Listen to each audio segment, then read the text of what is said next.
1973 সালের পর ডলারের সবচেয়ে বড় পতন। বিশ্ববাজারে এ বছরের প্রথম 6 মাসে ডলারের মান 10% বেশি কমেছে। এটাকে 1973 সালের পর সবচেয়ে বড় পতন হিসেবে বিবেচিত হচ্ছে। যুক্তরাষ্ট্রের প্রধান বাণিজ্য অংশীদারের মুদ্রার বিপরীতে এই পতন বিনিয়োগকারীদের গভীর উদ্বেগে ফেলেছে।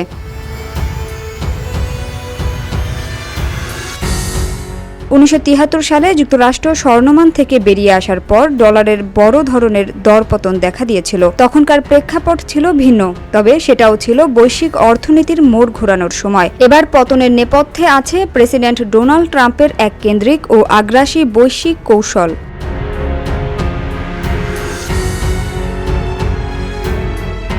বিশেষজ্ঞরা বলছেন, ট্রাম্পের বাণিজ্য নীতির কারণে যুক্তরাষ্ট্রের ওপর বিনিয়োগকারীদের আস্থা কমেছে।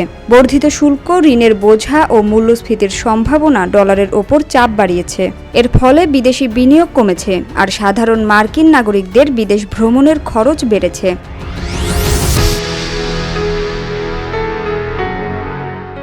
ডলার দুর্বল হওয়ায় রপ্তানিকারকরা সাময়িক সুবিধা পেলেও আমদানি খরচ বেড়ে যাওয়ায় সামগ্রিক বাণিজ্য পরিস্থিতি অনিশ্চিত হয়ে উঠেছে।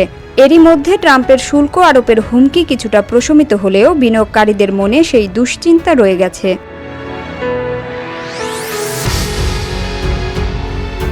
এই প্রেক্ষাপটে স্ট্যান্ডার্ড চার্টার্ড ব্যাংকের স্টিভ ইংল্যান্ডার বলেন, ডলার দুর্বল না শক্তিশালী এটা মূল প্রশ্ন নয়।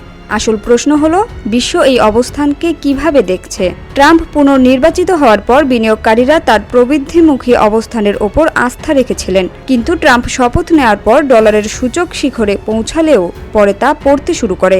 মূল্যস্ফীতির আতঙ্ক, সুদ বৃদ্ধির প্রভাব ও কোম্পানিগুলোর আয় নিয়ে শঙ্কা সেই অবস্থানকে নড়বড়ে করে তোলে।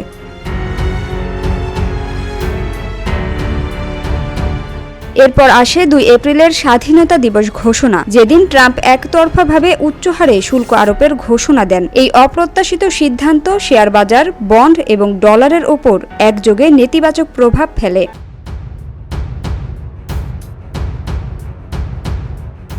শুল্ক আরোপের ফলে আমদানি খরচ বাড়ে, ফলে বিদেশি ব্যবসায়ীরা ডলারের লেনদেন কমিয়ে দেয়। এতে ডলার যুক্তরাষ্ট্রে ফিরে আসার সম্ভাবনা হ্রাস পায়, বিশেষ করে সরকারি বন্ডের বাজারে। এতে করে অর্থনৈতিক স্থিতিশীলতা নিয়ে সন্দেহ তৈরি হয়।